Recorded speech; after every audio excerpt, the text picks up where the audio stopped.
Henry VIII, a Tudor king. Introduction. To understand the English monarchs, it is important to understand their times.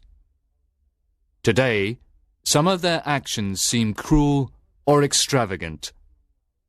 But remember that their times were very different from ours.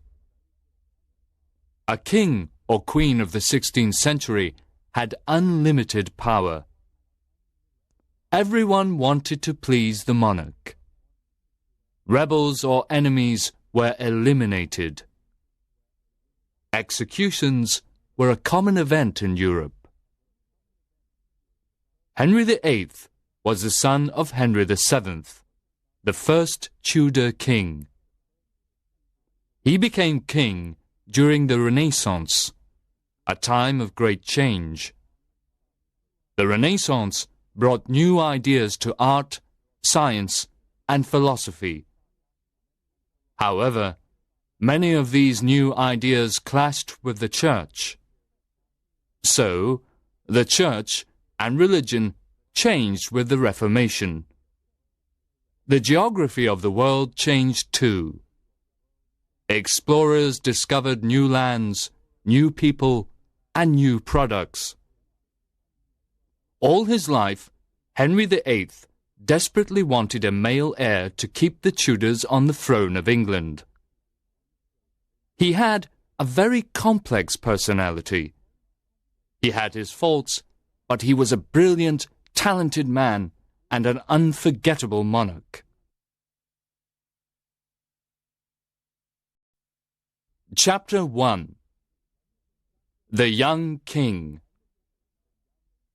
Henry VIII became king in 1509, just before his 18th birthday. Young Henry was not prepared to be king. He became king only because his elder brother Arthur died at the age of 15. Soon after the coronation, Henry married his first wife, Catherine of Aragon, who was his brother Arthur's widow. Catherine was the only child of King Ferdinand of Spain. Spain was then a very powerful country.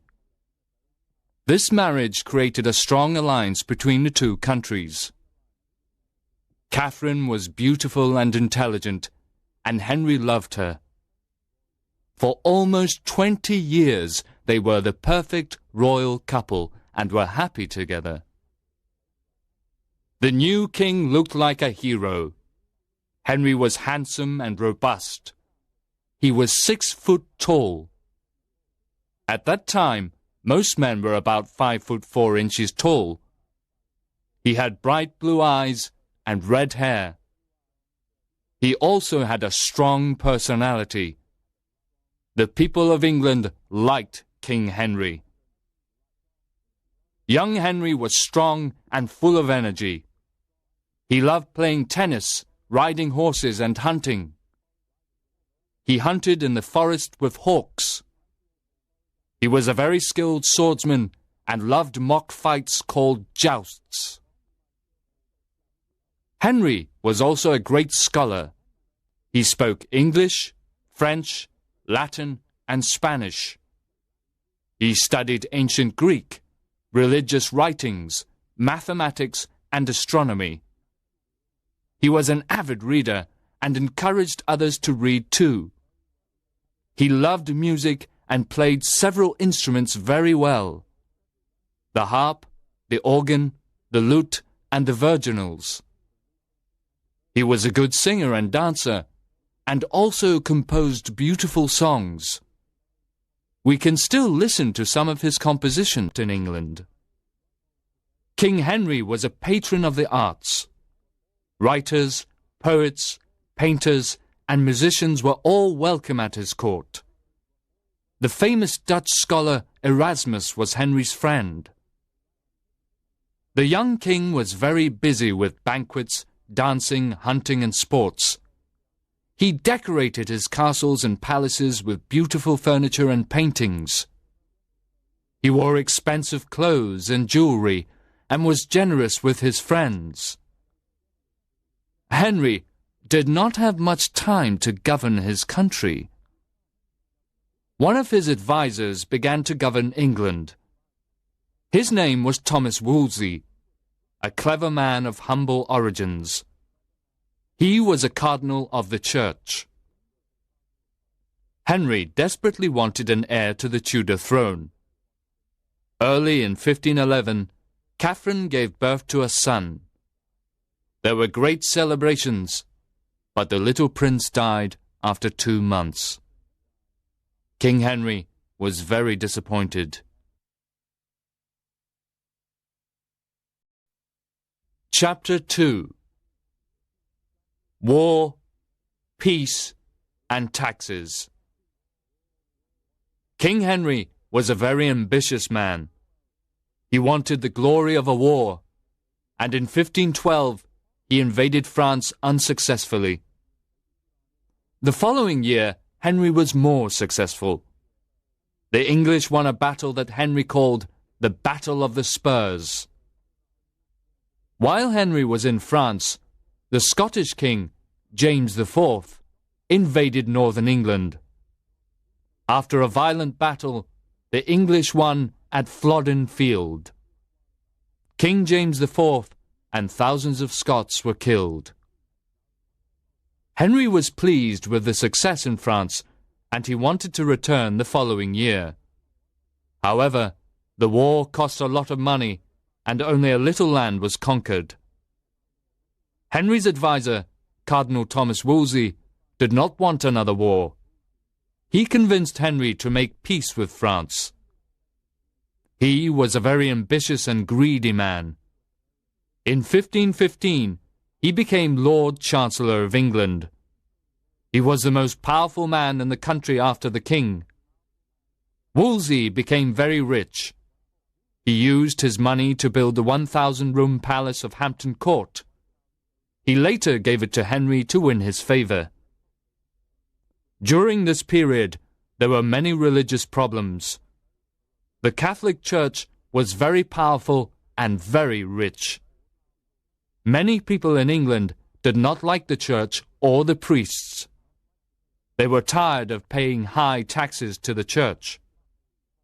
In October 1517, a German monk called Martin Luther protested against the Catholic Church. He wanted to make radical changes. This was the beginning of the Reformation and the Protestant Church. Henry did not like Martin Luther's ideas and wrote the Defense of the Seven Sacraments. He dedicated it to Pope Leo X. The Pope was pleased and gave Henry the title of Defender of the Faith. For 8 years, Cardinal Wolsey kept peace with France. In 1520, he organized a meeting in Picardy in France between the two kings. Wolsey wanted the kings to sign a peace treaty. Elaborate tents made of gold cloth and a beautiful palace were created for the two kings and their courts. The entire English court of 5,800 people went to Picardy. There were jousts and elaborate banquets. An immense amount of money was spent for this occasion. Henry wore a cloak made of gold cloth. The extravagant finery gave the meeting its name, the Field of the Cloth of Gold. The two kings signed a peace treaty, but after 2 years they were at war again. Henry and his court lived in luxury. His clothes and jewels were always more magnificent. Henry soon spent most of his father's money. During almost 20 years of marriage, Catherine gave birth to 4 sons, but they all died. Only a girl, Princess Mary, survived. Henry was desperate. He didn't want a daughter. He wanted a son to become king after his death. Catherine was too old to have other children, and Henry lost interest in her. Chapter 3. The Break with Rome. Early in 1526, Henry met a young English lady of the court. Her name was Anne Boleyn. She had long black hair and dark eyes. She spoke French and wore elegant French clothes. She was very lively, intelligent, and interested in politics. Henry fell in love with her immediately. Several men of the court fell in love with her too. Anne had a sixth finger on her left hand. Her enemies called her a witch. Henry wanted to marry Anne Boleyn and have a son with her. He decided to divorce Catherine, but he needed permission from the Pope in Rome. He asked Cardinal Wolsey to convince the Pope. After a few years, the Pope refused the divorce. Henry was furious with Wolsey and the Church. He accused Cardinal Wolsey of treason, and he died soon after. In 1529, Henry chose Sir Thomas More, a great scholar and an honest man, as Lord Chancellor of England. Sir Thomas More was Lord Chancellor until 1532, when he was beheaded because he opposed Henry's break with Rome. In 1533, Henry also chose a new Archbishop of Canterbury, Thomas Cranmer. Cranmer wanted to change the Church. He believed in the absolute power of the king. Cranmer encouraged the use of the Bible in English. He also helped to establish the Protestant Church in England. He later annulled Henry's marriage to Catherine of Aragon. In January 1533, Henry and Anne Boleyn were secretly married. Catherine of Aragon was banished from court and died alone 3 years later. By May 1533, Anne Boleyn was Queen of England. 4 months later, she gave birth to Princess Elizabeth, another girl. Henry was desolate. He wanted a son more than anything. In 1534, Thomas Cromwell, Henry's new Lord Chancellor, helped put into effect the Act of Supremacy. With this act, Henry became the supreme head of the Church of England. Henry was soon tired of Anne, because she did not give him a son. He then met another lady called Jane Seymour and fell in love with her. Anne, Henry's second wife, was accused of adultery and treason. She was imprisoned in the Tower of London and was beheaded in May 1536. 11 days after Anne Boleyn's execution, Henry married Jane Seymour. She was a quiet, docile lady who brought happiness to the royal family. In October 1537, Jane gave birth to a son, Prince Edward. King Henry was overjoyed, and the whole country celebrated. Unfortunately, after 12 days the Queen died from an infection. Henry mourned her for a long time. Jane, his third wife, was probably his favourite. Henry now had an heir. Prince Edward was the future King of England. He was first in succession to the throne because he was a male. Edward was intelligent and received an excellent education from the best scholars. To show his power and importance, Henry VIII built magnificent palaces such as St. James's Palace and Whitehall Palace. He also built castles and more than 50 houses around England.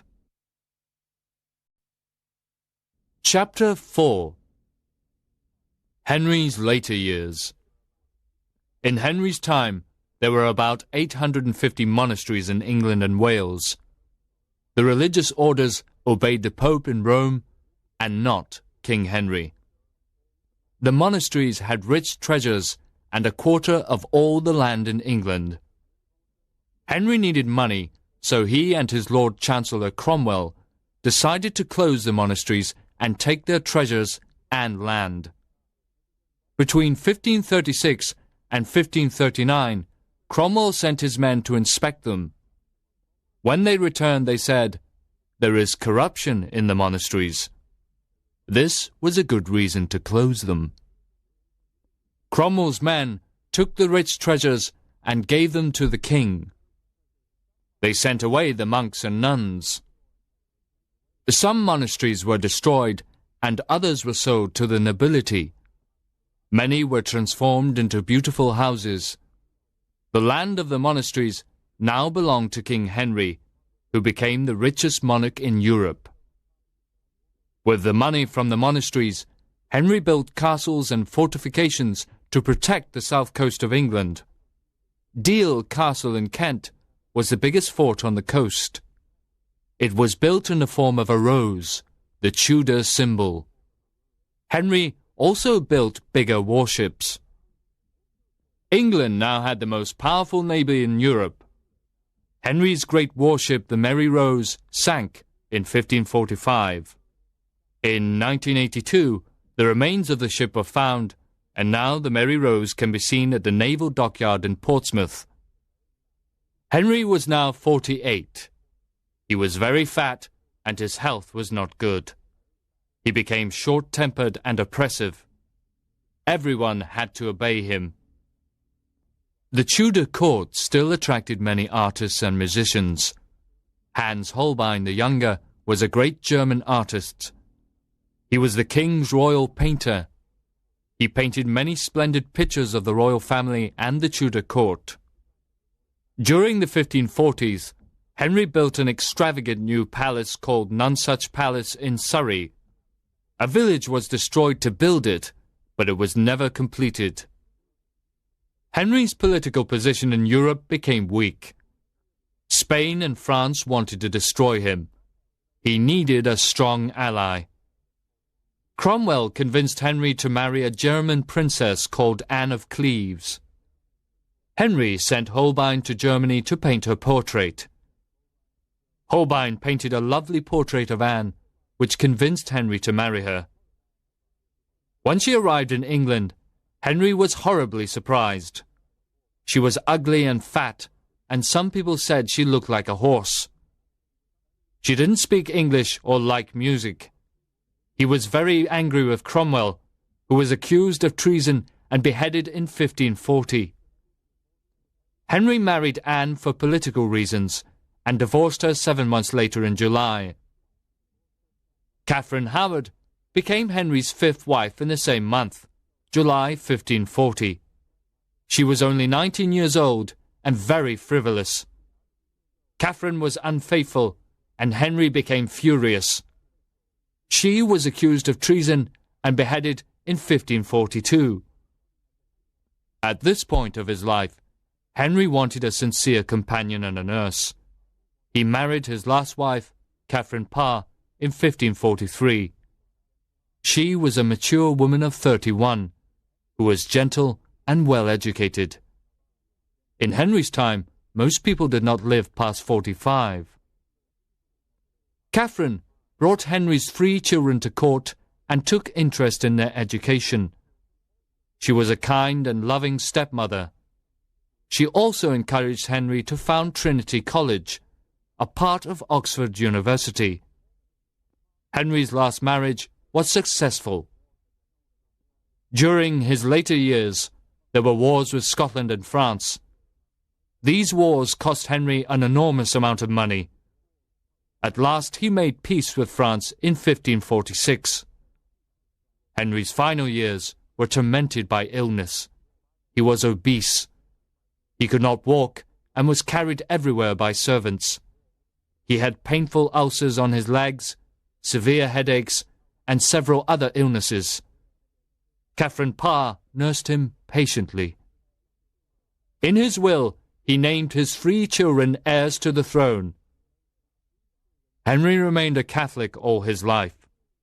He died on the 28th of January, 1547, and was buried at Windsor next to his 3rd wife, Jane Seymour, the wife he loved the most. Elizabeth I, the Virgin Queen. Introduction. Queen Elizabeth's reign was so important in history that it was called the Elizabethan Age. During her reign, England's progress in the field of discovery and colonization was immense. Englishmen explored the New World and brought back an incredible amount of riches. Trade began with other countries, which helped to develop English commerce. This was the beginning of the English colonization in the New World. The Elizabethan age was also rich in learning. It was the age of Shakespeare, Bacon, Marlowe, and other famous names.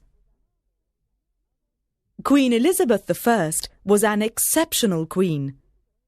Like her father, Henry VIII, she was very intelligent and had a strong character. Unlike him, she was just and moderate. Her people loved her greatly. She brought peace, unity, and power to her country. Chapter 1. Young Elizabeth. Elizabeth was born on the 7th of September, 1533. Her childhood was not happy. She was 2 years old when her mother, Anne Boleyn, was beheaded. She spent most of her early life at Hatfield House, away from her father, King Henry VIII. However, Henry wanted his daughter to have the best education. Roger Ascham, a great scholar and humanist, was Elizabeth's private teacher. She was very intelligent, witty, and enjoyed learning. She could read, write, and speak Latin, Greek, French, Spanish, Italian, and Welsh fluently. Elizabeth loved riding horses, hunting, and dancing. Like her father, she had a talent for music and played the lute and the virginals. Unlike her father, she was very thrifty and did not like spending money. Elizabeth wasn't beautiful, but she was elegant.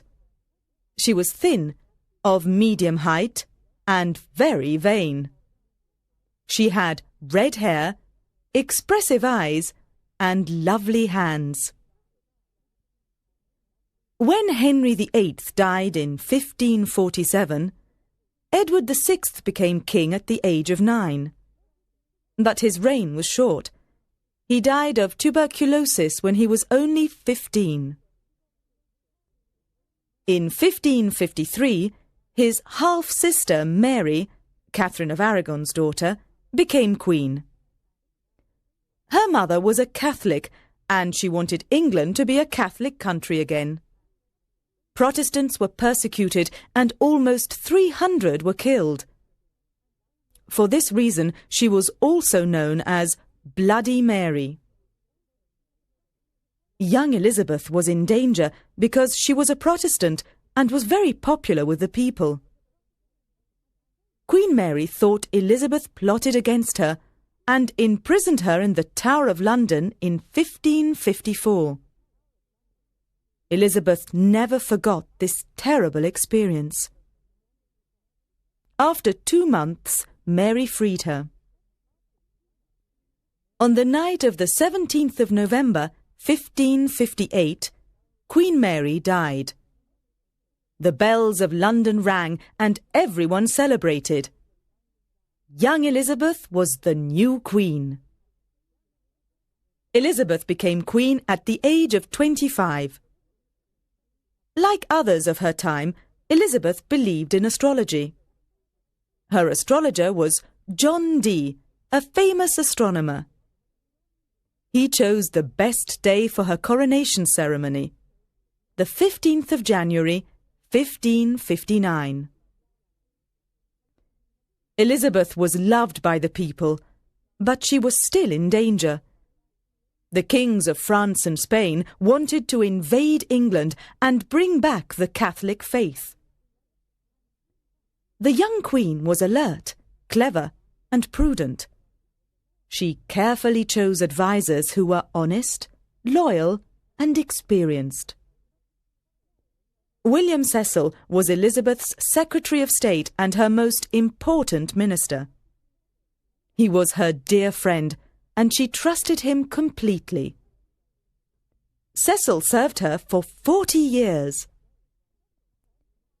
Elizabeth was very wise to choose Matthew Parker as Archbishop of Canterbury.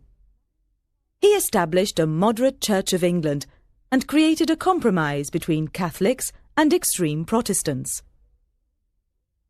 She also chose Lord Robert Dudley to be part of her court. He was her childhood friend and sweetheart, and remained one of her favourites for many years. Elizabeth was a strong ruler. England was now a Protestant country. The Act of Supremacy made her head of the Church of England. All priests had to use the Book of Common Prayer. The Queen liked meeting her people and was always kind to the old and the sick. She and her court frequently went on tours or progresses around the country to visit noble subjects. It was an honour to be part of a royal tour. However, the cost of entertaining the Queen and her court was astronomical, and several nobles went bankrupt. Chapter 2. Plots and Problems. Mary Stuart was Elizabeth's cousin and her most dangerous rival.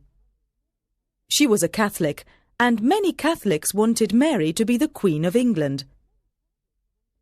Mary was born in Scotland.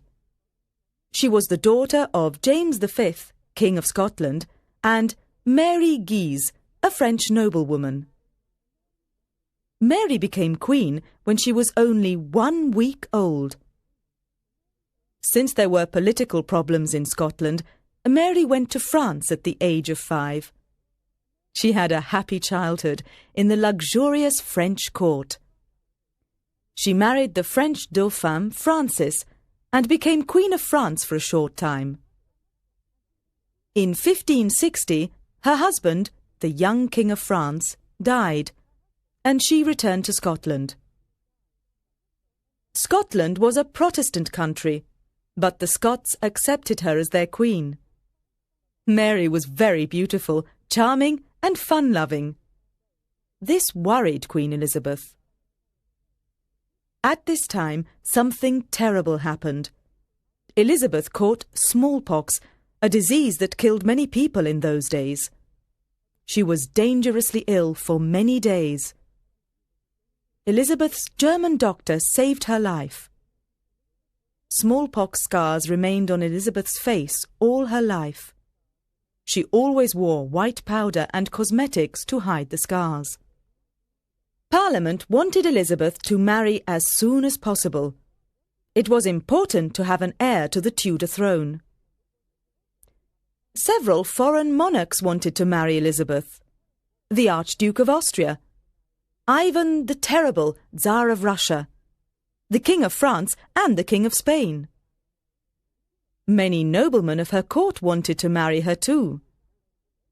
Sir Christopher Hatton loved her so much that he never married. However, Elizabeth spent most of her time with Robert Dudley, her favourite companion. Elizabeth was not interested in marriage.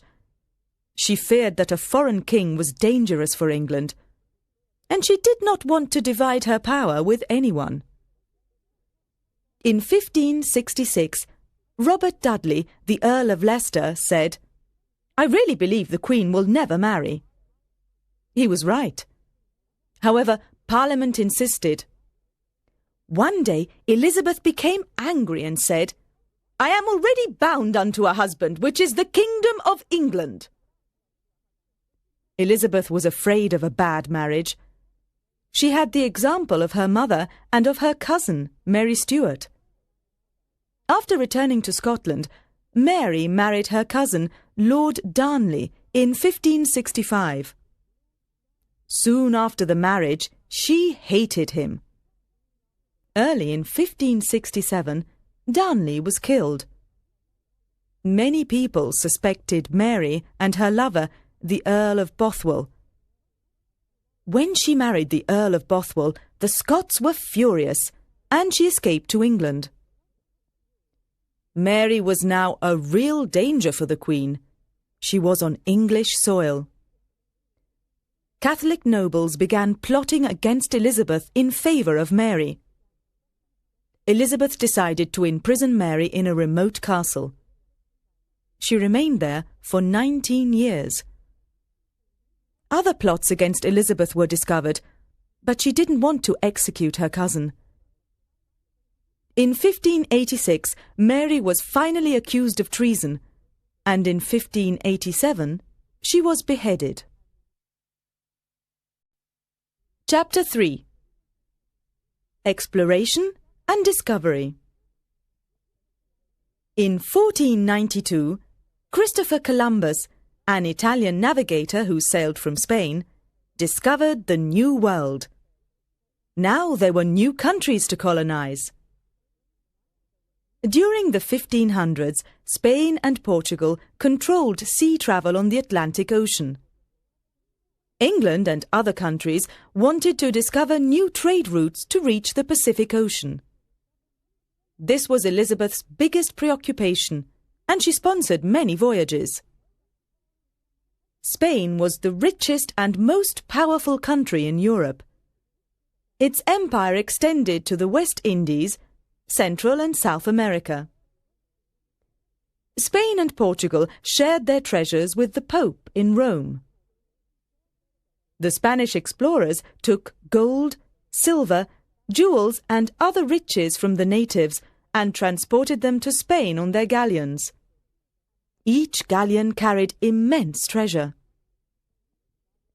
Many Elizabethan captains and sailors were pirates, but they were called privateers. They had permission from the Queen to attack ships and take their treasure, which they divided with her.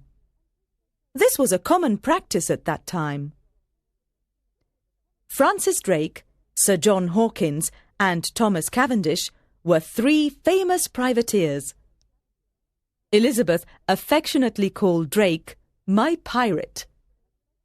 Hawkins became the first Englishman to trade in African slaves. Elizabeth asked Francis Drake, an expert navigator, to sail across the South Atlantic, attack Spanish galleons, and take their treasure. She also wanted him to find new trade routes. Drake left Plymouth in 1577 on his ship, the Golden Hind, and sailed south.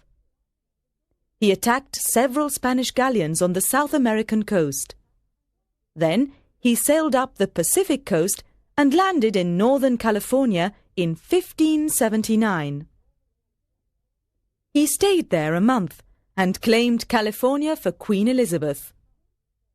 Today, this place is called Drake's Bay, California, near San Francisco. In 1936, an old metal plate was found near Drake's Bay with these words on it. Be it known to all men,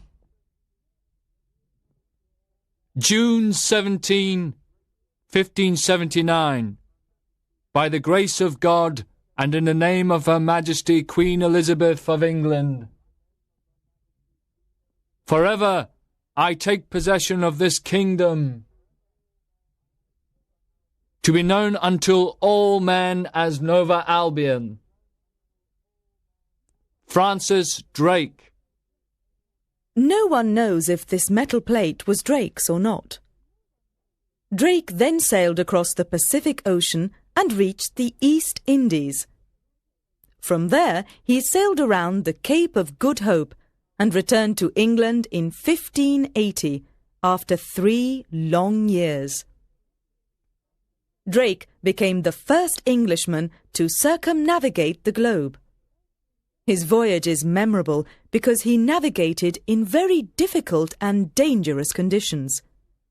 He had no real maps. Queen Elizabeth was extremely pleased with his results and knighted him.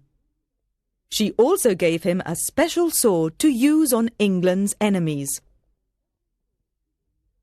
Drake did not only bring back immense treasures, he also brought back new foods and spices. Pineapples, tomatoes, bananas, coconuts, peppers, and chilies. Spices were very important because they preserved food and improved its taste. English colonization in North America began in 1584. Sir Walter Raleigh, a courageous soldier and explorer, was one of Elizabeth's favourites. He sailed to North America and set up the Virginia colony in honour of Elizabeth, the Virgin Queen. 3 years later, 117 men, women and children arrived on Roanoke Island in the Virginia colony.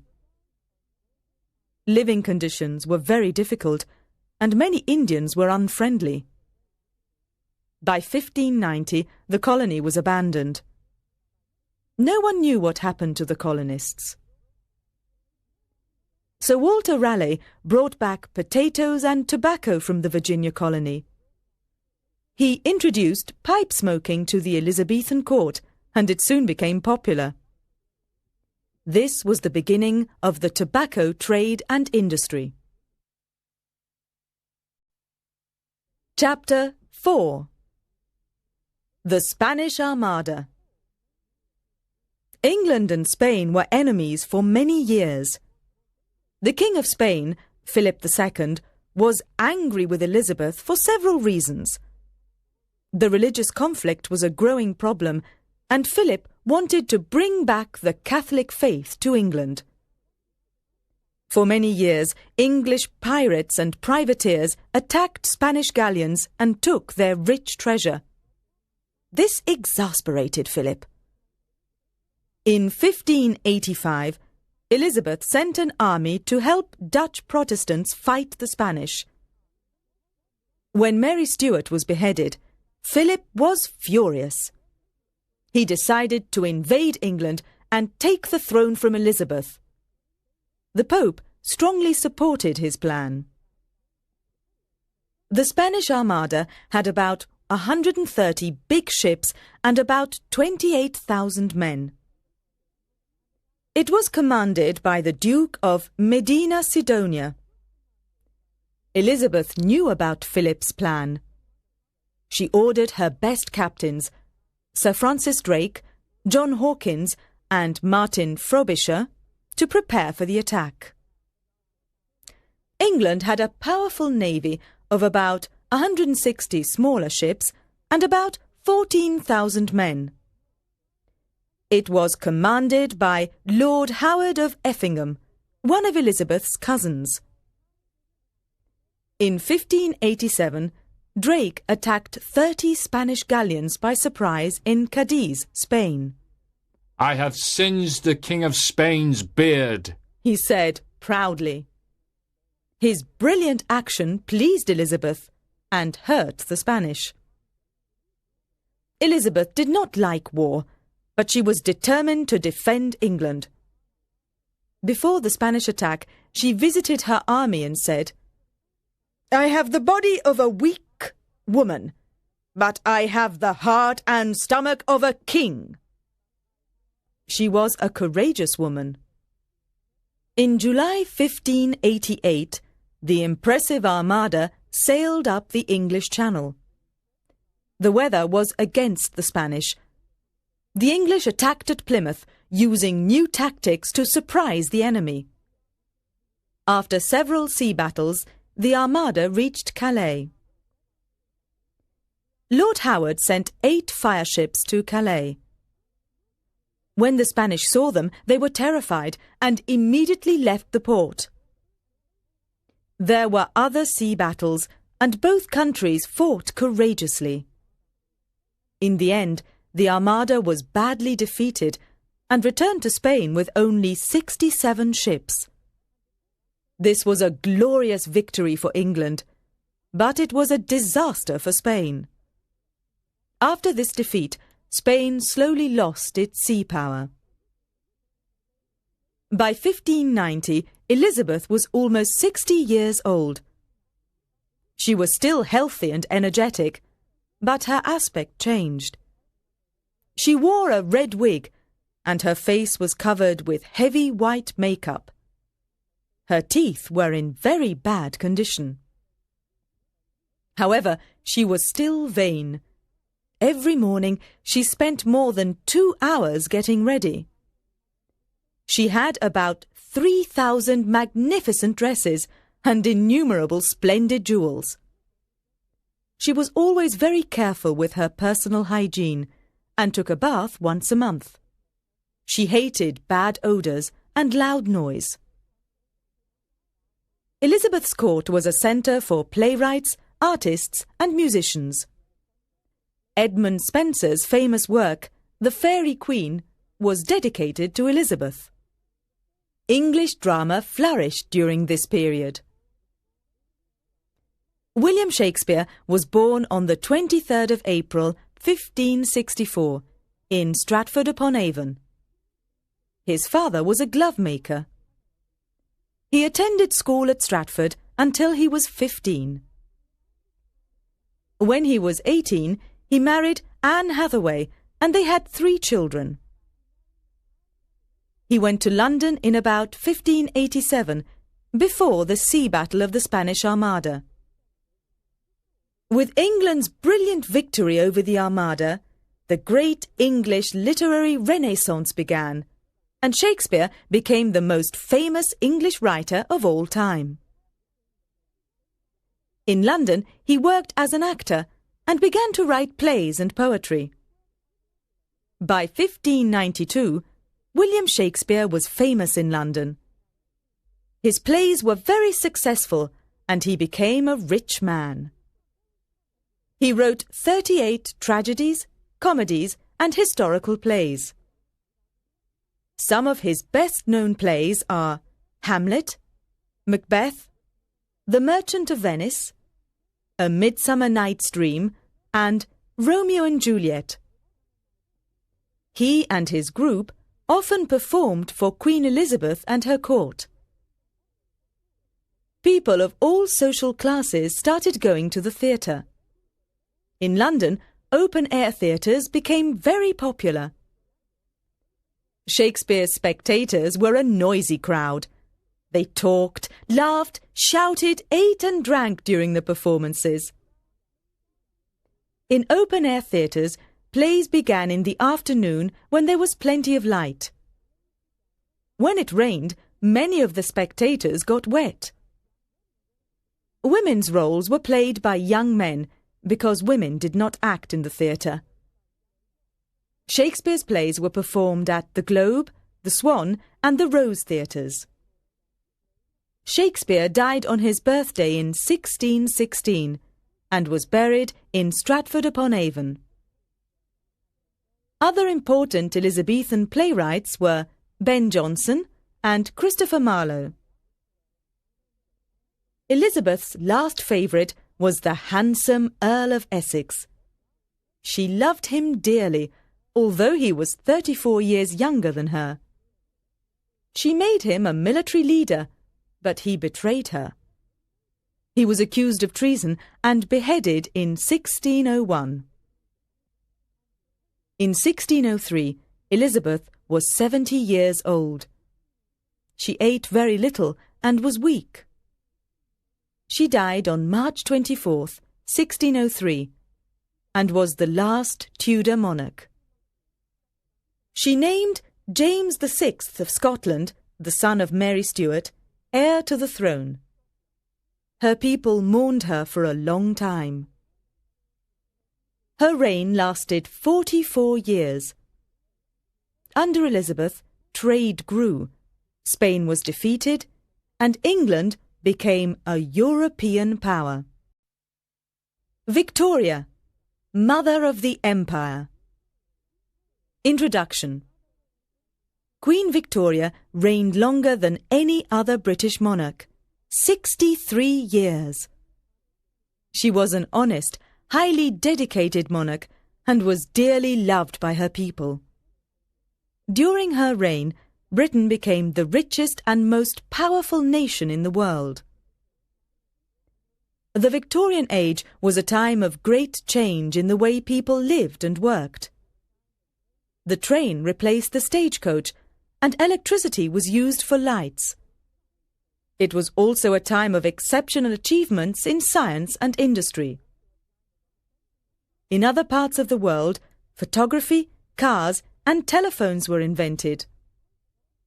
Victoria was the first monarch that was photographed.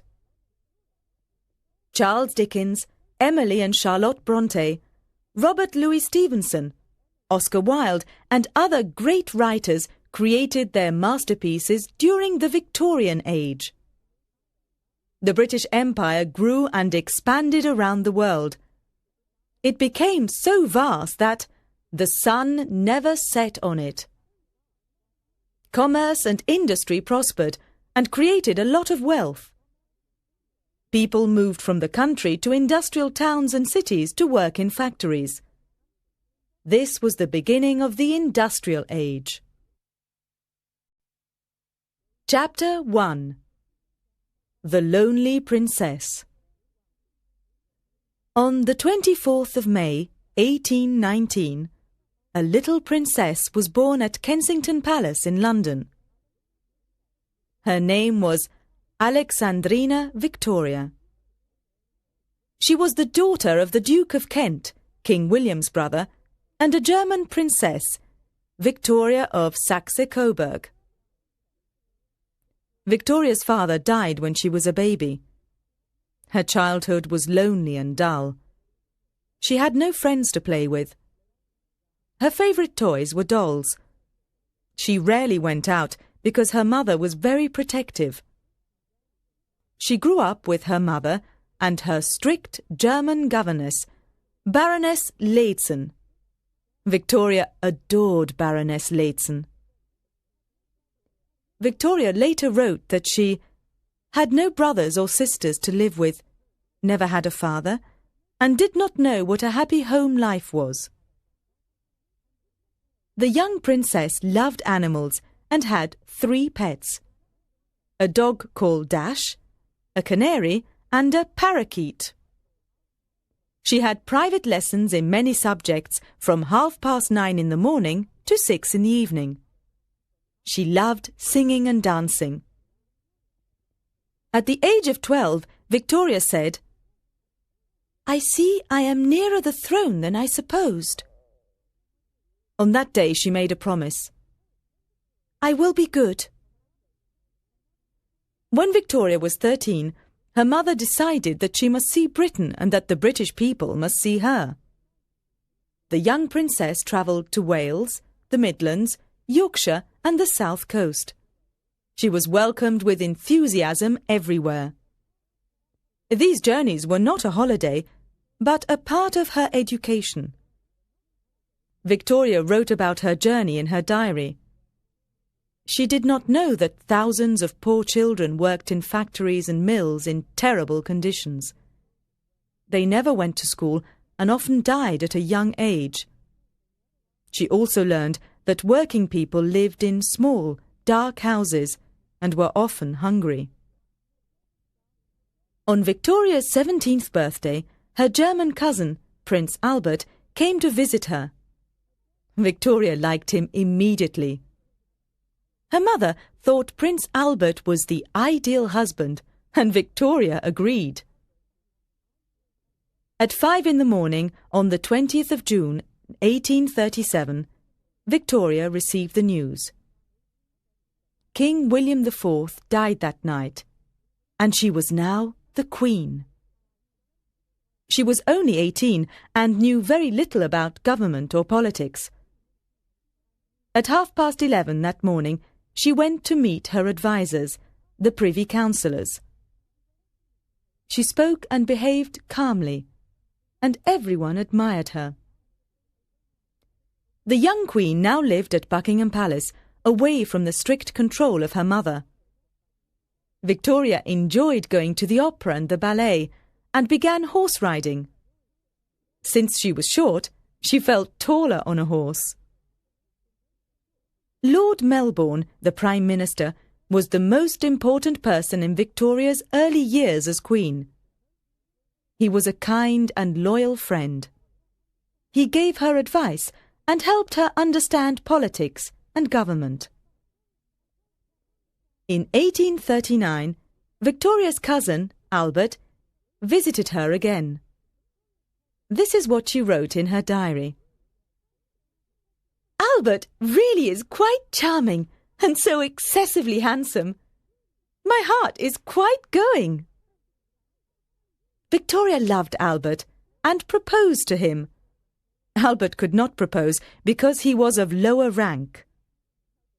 They were married in 1840. Victoria and Albert loved each other very much. She called him an angel. However, Albert was a foreigner and not everyone liked him. Parliament did not give Albert a title, and many Londoners said rude things about him. Albert was intelligent, well-educated and responsible. He was very interested in science, music and the arts. Victoria learned from Albert to be a dedicated monarch. The Queen asked for his help on government affairs, and they always worked together. Chapter 2. The Growth of Commerce and Industry. In November 1840, the Queen had her first child, Victoria. She was very clever and was the Queen's favourite child. In 1841, Albert Edward, Prince of Wales, was born. Between 1840 and 1857, Victoria and Albert had 9 children, 4 sons and 5 daughters. Victoria was a strict mother. The children's food and clothing were always very simple. Victoria and Albert were devoted parents and spent a lot of time with their children. Family values and morality were very important to the royal couple. They became an example for their people. Most Victorians had large families. In the late 1800s, the average family had 5 or 6 children. Albert introduced the first Christmas tree to the royal family, since it was a German custom. Soon it was popular all over Britain. Victoria was very fond of Christmas and its traditions. The first public railway opened in 1825 and attracted a lot of attention. It was built by George Stephenson, an engineer. In 1830, the Liverpool to Manchester Railway opened and soon transported 1,200 passengers every day. With the railway, people and goods travelled cheaply and quickly. Railways spread rapidly all over England, Scotland and Wales.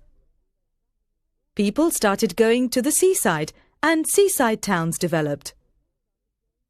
By 1848, there were no more stagecoaches. Almost everyone travelled by train.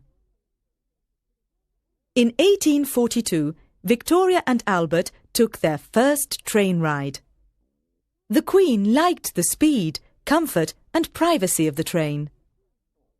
Soon the royal family travelled by royal train, a specially designed carriage.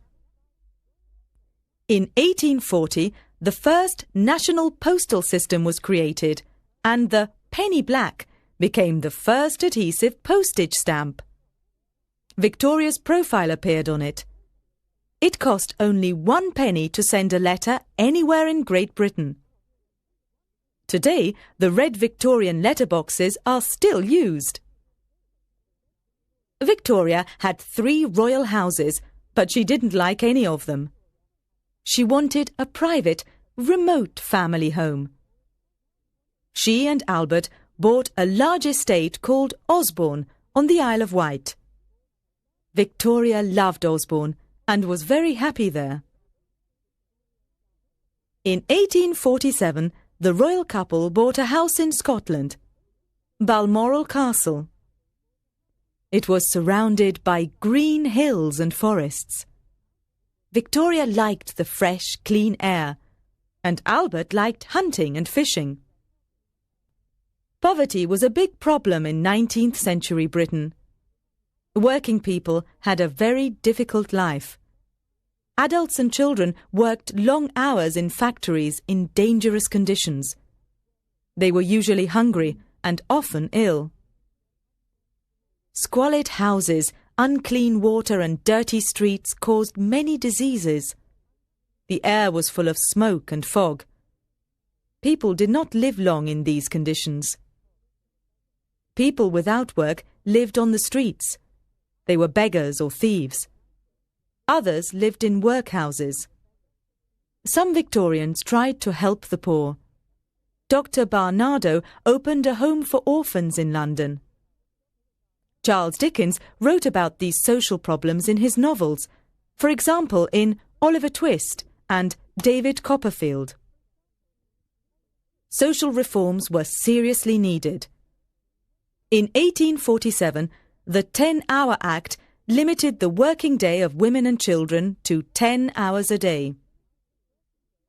In 1848, Parliament passed laws to make towns and cities cleaner, but progress was very slow. The middle and upper classes had clean, comfortable houses, far from the industrial centres, in green areas called suburbs. Their children received a good education. Under Victoria's reign, Britain became the richest commercial nation. It produced machines, textiles, ships, and other goods, and sold them to other countries. Albert wanted to show Britain's products, inventions, and machines to the world. He decided to open an international exhibition. For 2 years, he worked intensely on this complex project. The British began to appreciate Albert's qualities. On the 1st of May, 1851, Queen Victoria opened the Great Exhibition in the Crystal Palace in London. She called it the most beautiful spectacle ever seen. The Crystal Palace was truly a spectacle. It was made of iron and glass and was as big as 4 football fields. There were over 7,000 exhibitors from Britain and 6,000 from other countries. It was an enormous success, with over 6 million visitors in 140 days.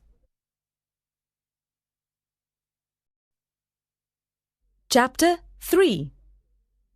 Wars and Loss. During the 1850s, there were wars and revolts in Europe and Asia. British soldiers fought in several of them. The most important was the Crimean War on the Black Sea. Russia wanted to expand its empire and perhaps block the Mediterranean and overland routes to India. So, Britain and France decided to help Turkey fight Russia. The Crimean War was the first war that was photographed. For the first time, newspapers showed photographs of a war. A painful, tragic spectacle. Victoria was very unhappy because the soldiers suffered. She sent them mittens and scarves and visited the wounded soldiers in British hospitals. She wrote letters to the soldiers' widows. Albert wrote hundreds of letters to members of Parliament to ask them to send more help to the soldiers. Victoria helped Florence Nightingale, who went to Crimea with 38 nurses. She courageously set up a hospital for wounded soldiers and saved many lives. After the war, Florence Nightingale opened the first school for nurses in London. This was the beginning of modern nursing and improved hygienic conditions in hospitals. When the Crimean War ended in 1856, Victoria presented a special medal for courage to many soldiers. This medal was called the Victoria Cross, and it was made of captured Russian cannon. At this time, India was controlled by the British East India Company, a trading company set up in India. In 1857, there was a rebellion against the British who lived in India. It was called the Indian Mutiny. Thousands of people were killed. After this rebellion, India became part of the British Empire and was controlled by the British government. Victoria was very healthy and was rarely ill. She did not like hot rooms and always kept windows open, even in winter. Albert was usually cold and was not as healthy as Victoria. He worked too much and rarely rested. He was also worried about his son, the Prince of Wales. The prince's adventures with women and gambling shocked Albert, who was very upright. Albert became very tired and weak. In November 1861, he caught typhoid fever, but he continued working until he died on the 14th of December. Victoria was devastated. It was the greatest agony of her life. She was lost without Albert. She was convinced that her son, the Prince of Wales, was responsible for Albert's death. She did not permit the Prince of Wales to help her with government work. Victoria visited Albert's impressive tomb at Frogmore near Windsor regularly. She wanted everyone to remember him. The Albert Memorial and the Royal Albert Hall near the Kensington Gardens in London were built to honour her beloved husband. In her sadness and misery, Victoria became a recluse. For 13 years, she refused to appear in public and go to Privy Council meetings. However, she continued studying government papers privately and never lost contact with her kingdom. She spent a lot of time at Balmoral Castle, far from London. A Scottish servant called John Brown became her loyal friend. During this period, Victoria and the monarchy became very unpopular, and some politicians wanted to abolish it and create a republic. Chapter 4. The End of an Era. In 1866, Victoria opened Parliament for the first time after Albert's death. She was dressed in black, the colour of mourning, which she wore for the rest of her life. Transportation became a big problem in London because roads were always crowded. In 1863, the first underground railway in the world opened in London. Today, it is called the Tube. This was a period of social reforms. In 1870, the Education Act was passed. It introduced the first state schools for all children between the ages of 5 and 13. Factory reforms, new laws for the poor, and new hospitals improved people's lives. In 1875, many slums were destroyed and better homes were built.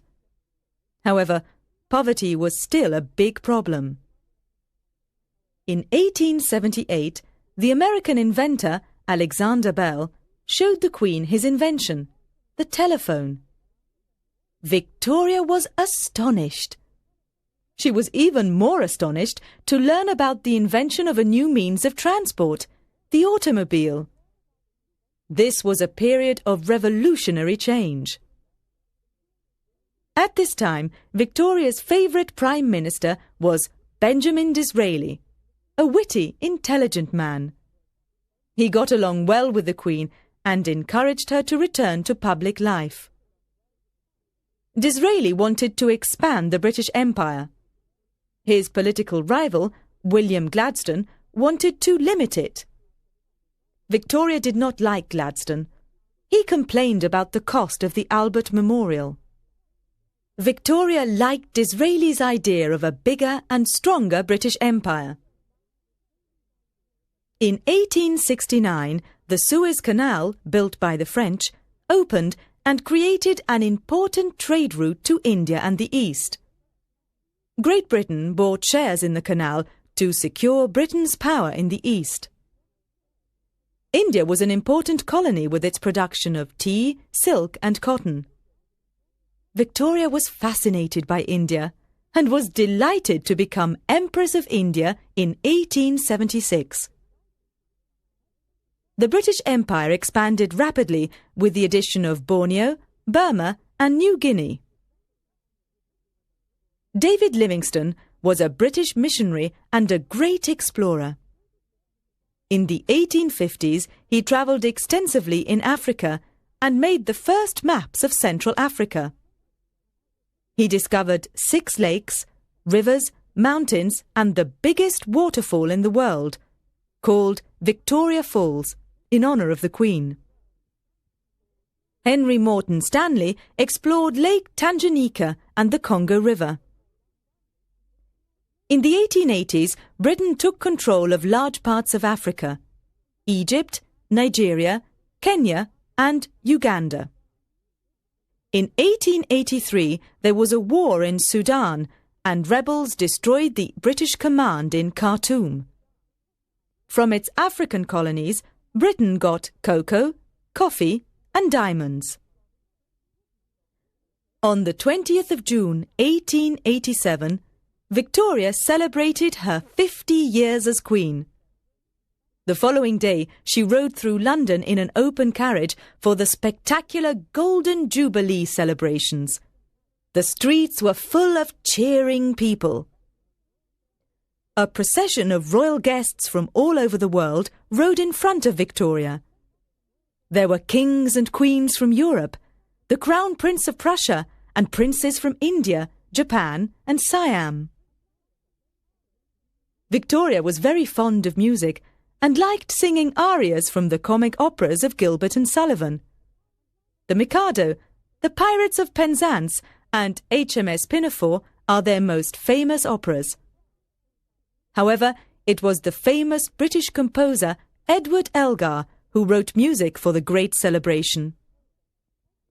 But Victoria felt sad and lonely. "I sat alone," she wrote. "Oh, without my beloved husband." All of her children married into royal families in different parts of Europe. When Victoria celebrated her Diamond Jubilee in 1897, there was another gigantic procession with 50,000 troops from all over the British Empire. On that day, Victoria pressed a button to send a telegraph message around the empire. "From my heart I thank my beloved people. May God bless them." In 1899, the British Empire was the biggest empire in the world. It covered 1/5 of the Earth's land area with 370 million people. Victoria was now an old woman and suffered from rheumatism. She could not walk well, but was still active. She worked from 7:30 in the morning until late at night, studying government papers. She loved her people and her empire. At the beginning of 1901, the Queen was very weak. On the 22nd of January, 1901, Victoria died at the age of 82 at Osborne House. Thousands of people wept during her funeral procession.